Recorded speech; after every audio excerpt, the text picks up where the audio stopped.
Welcome back, Kiss Army, to another episode of We Are One.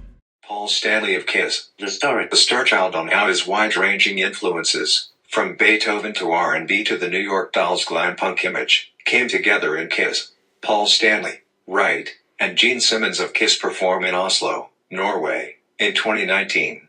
Credit, Rune Hallestad, Corbus Viagetti. If it's part of you, it's gonna come out of you. That's how Paul Stanley sums up the process by which his formative influences found their way into the music of Kiss. Given the iconic band's reputation for hedonistic party rock, those influences are surprisingly varied and often unexpected. The quartet, comprising founding members Stanley on vocals and guitar and Gene Simmons on vocals and bass, plus lead guitarist Tommy Thayer and drummer Eric Singer, are currently winding up Kiss' improbable, nearly half-century-long career with a seemingly endless end-of-the-road farewell world tour. The first music I really remember vividly listening to on my parents' Harman Kardon hi-fi was classical music, recalls Stanley, who was born Stanley Bird Eisen in 1952 and grew up in New York City. From very early on I heard Beethoven's Emperor Concerto and Mahler's Ninth Symphony, Schumann and Mozart. My parents were music lovers who were also into Italian opera and show tunes. I was fairly well versed in all of that, but somehow I went astray and found rock and roll. Perhaps the veering off was inevitable. Even listening to his parents' symphonic albums, the future star child seemed to be anticipating his hard rock future. I would crank up Beethoven in the house and it was glorious, he says. The first time I went to a classical concert I was pretty dismayed by the lack of volume. I was wondering, how do you turn this up? Some of that music is so stirring and so emotional, and to me the volume was a key component. He later found what he'd been looking for at his first rock concert. A bar-setting show by the Yardbirds with Jimmy Page on lead guitar. But the bombast and grandiosity that he'd loved in the over-amplified classics were certainly elements he carried into Kiss. Despite his song's lack of concern with subjects more cerebral than a college kegger, Kiss enjoyed singing about sex, rock and roll, partying, more sex, drinking and sex again. There was always an opulence of scale to his band's music. It's one reason why their first three albums, which are packed with the band's best songs, Kiss and Hotter Than Hell in particular, both very nearly ready-made hits packages, failed to catch on with audiences initially. It took the exaggerated in-concert antics of a live, however heavily retooled in the studio, to fully capture Kiss in its gargantuan element, which the leaden production of the early albums largely missed. Alice Cooper producer Bob Ezrin finally herded that sound into the studio with cartoonish majesty on 1976's Destroyer, the band's shining hour. Beethoven makes an explicit, albeit uncredited, cameo on the album. The second movement of the composer's Pathetique Sonata is the basis for Gene Simmons' Great Expectations, which borrows the music of Ludwig van and a Dickensian title to offer the ultimate explication of the demon's simultaneously ego and phallocentric worldview.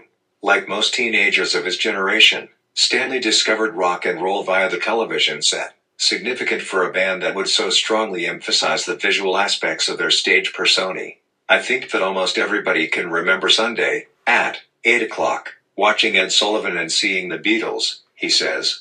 That was pivotal, of course. But before that, when other kids were outside playing cowboys and Indians, I was watching Alan Freed's TV show, The Big Beat, or watching Dick Clark on ABC Channel 7 with American Bandstand, Eddie Cochran doing Summertime Blues, or Buddy Holly doing Peggy Sue.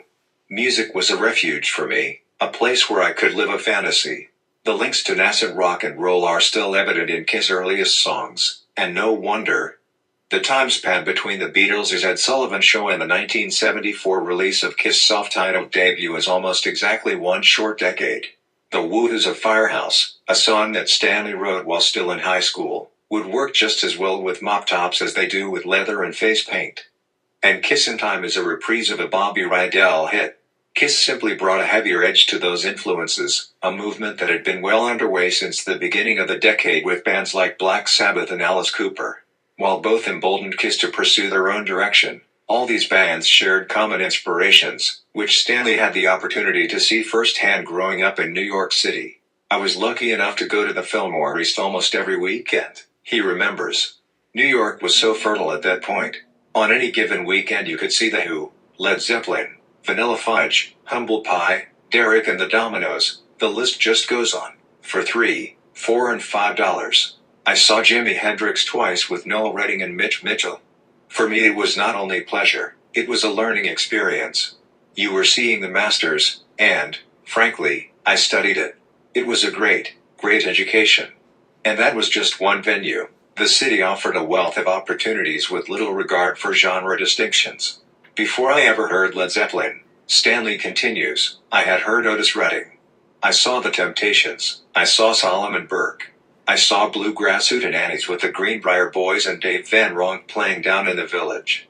I listened to a lot of doo-wop, Dion and the Belmonts, the Elegants, the Impalas. It was all part of my daily menu and it all found its way into what I was doing in one form or another. Stanley's love of soul music has been integral to Kiss sound, supplying the groove that balances the monster riffs. At its best, the band sounds like what would happen if Sabbath had cut a record at Motown. Black Diamond and Parasite come to mind. Little more than instrumentation separates a song like Come On and Love Me from the overt disco of Dynasty. When Stanley won the argument in favor of removing their makeup in the early 80s, he also tinged their heavier turn with an R&B bottom on albums like Animalize and Asylum. You want to talk about an anthem? Dancing in the Streets by Martha and the Vandellas is an anthem, he says. It's a call to arms, and I'd like to think that there's certainly some of that in what I've done with Kiss. Rock and Roll All Night is obviously stamped from the same mold, and it's hardly alone in the Kiss catalog. Shouted Out Loud is yet another example. Motown also provides an early link between Kiss and Detroit, the metropolis that would become the first to embrace them. A favor returned in the perennial show opener Detroit Rock City. When Kiss emerged in the mid-70s, they seemed a perfect fit for a motor city that had already churned out the MC5, Alice Cooper and the Stooges. Kiss was, though, unmistakably a New York band, at least in the fleeting moments before they took to the world stage. They arose in the wake of the New York Dolls, who took the inspiration of tough girl groups like the Shangri-Las to a cross-dressing extreme. The Dolls were the big fish in New York City, Stanley admits, and at that point rightfully so. Gene and I went to see them at the Hotel Diplomat and they looked amazing. The chemistry and camaraderie within the band made you want to be a part of it. The music was lacking, but they were clearly miles ahead of where we were in terms of image. Early on we looked like linebackers in drag. My wrist was as big as their waists. We realized that we could never be a better Dolls, so we decided to forego the color and the overt femme look and to go black and silver. There was never any doubt in the minds of Stanley and Simmons that image would be emphasized, however. Where the New York Dolls took rock into a sleazy back alley burlesque and Alice Cooper into a vaudevillian guignol, Kiss would be a three-ring circus complete with fire-breathing, grease paint and pyrotechnic spectacle. When we first came about, bands in America really showed a tremendous apathy if not downright disrespect for the audience, Stanley says. There was very little interaction with an audience. That's why those bands all had light shows. The band was so damn boring that you'd rather see oil on water pulsing around on a big screen.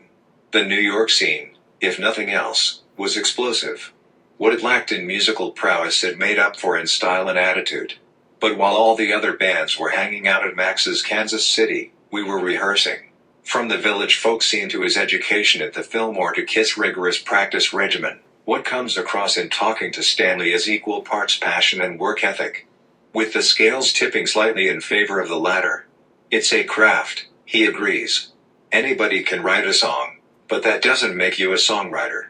The 15-year-old kid I went to the Brill Building and played songs for people. If they didn't take the songs, and they didn't, they probably admired the guts.